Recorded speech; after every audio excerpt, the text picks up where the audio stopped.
John McCain's political hallmark, straight talk, has long been senator. Now, with his life quite literally on the line, the senator is offering straight talk and more in a new memoir, co-authored by the mob.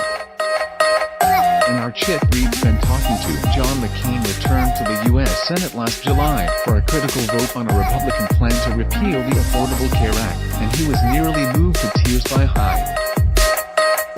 reception. Just 1 week earlier, the Arizona senator had been diagnosed with brain cancer after undergoing emergency surgery to remove a blood clot. But just moments after that standing ovation,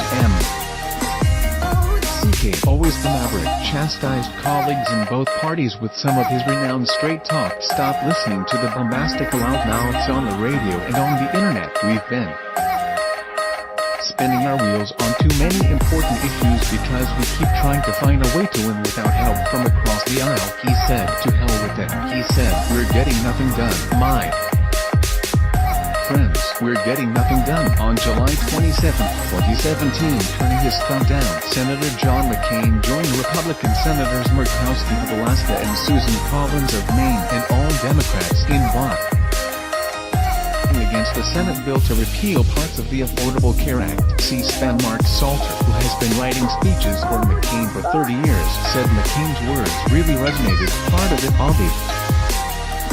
obviously, was because he had just received this very tough diagnosis, and he looked like he had just had brain surgery. That speech spoke of his love for the place and what it was capable of doing, and how senators can be the equal of statesmen in any White House, and that we should strive to be that way, and we should want to work together to make progress on our country's problems. The story Why That Dramatic Night is just one of many in McCain's new memoir, The Restless Wave, published by Simon & Schuster, a division of CBS, covering the last 10 years. The book details his historic presidential campaign against Barack Obama, as well as his disagreements with President Obama. Simon & Schuster, co-written by Salter. It's their 7th collaboration, and President Donald Trump agreed to America's place in the world. He's a very restless man, as anyone who knows him or has covered him knows. The title, Salter says, comes from the name him, and only God could slow him down, and God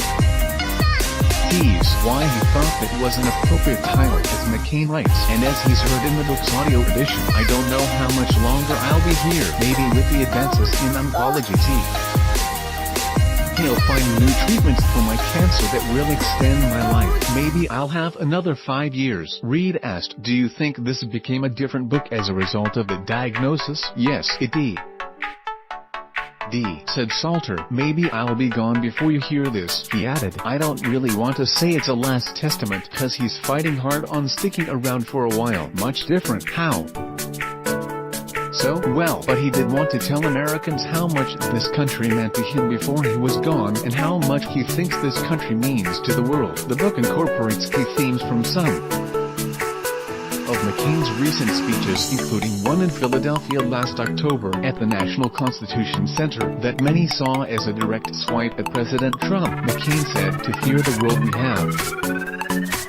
He organized and led for 3/4 of a century to abandon the ideals we have advanced around the globe, to refuse the obligations of international leadership, and our duty to remain the last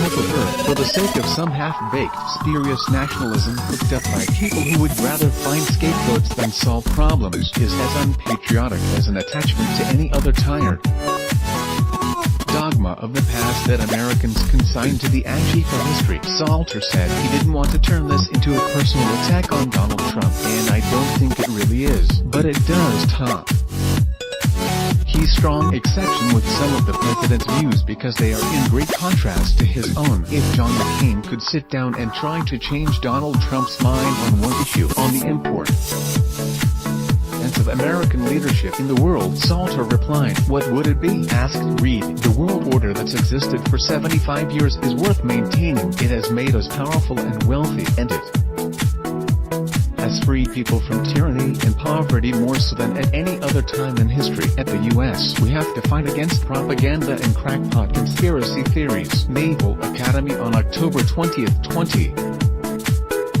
17, McCain said, "We have to fight. We have to defeat those who would worsen our divisions. We have to fight isolationism, protectionism, and nativism. We have to remind our sons and daughters that W.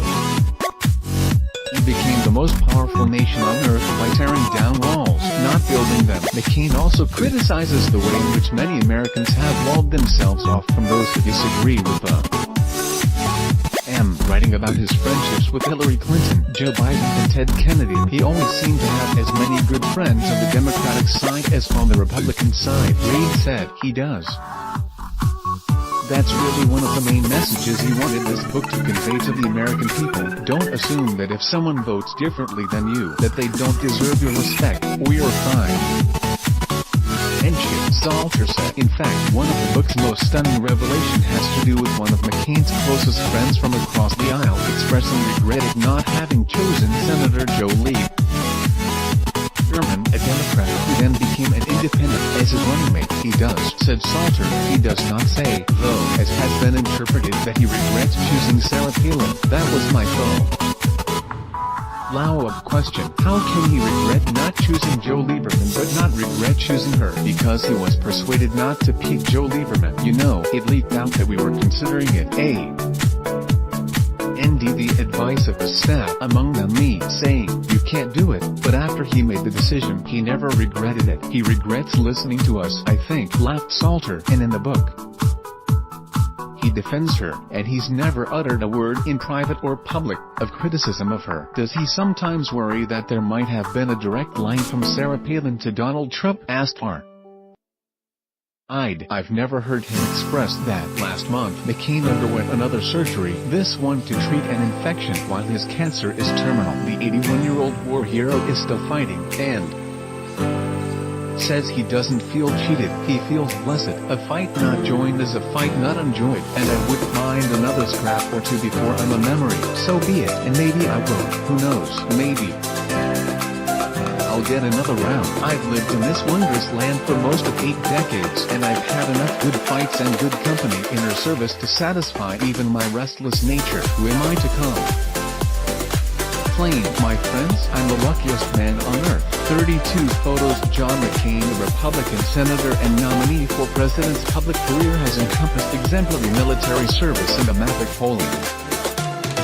To call persona for more info: The Restless Wave, Good Times, Just Causes, Great Fights, and Other Appreciations by John McCain and Mark Salter. Simon & Schuster, available via Amazon. Follow at Mark Salter 55 on Twitter. Story produced by Mark Hudspeth.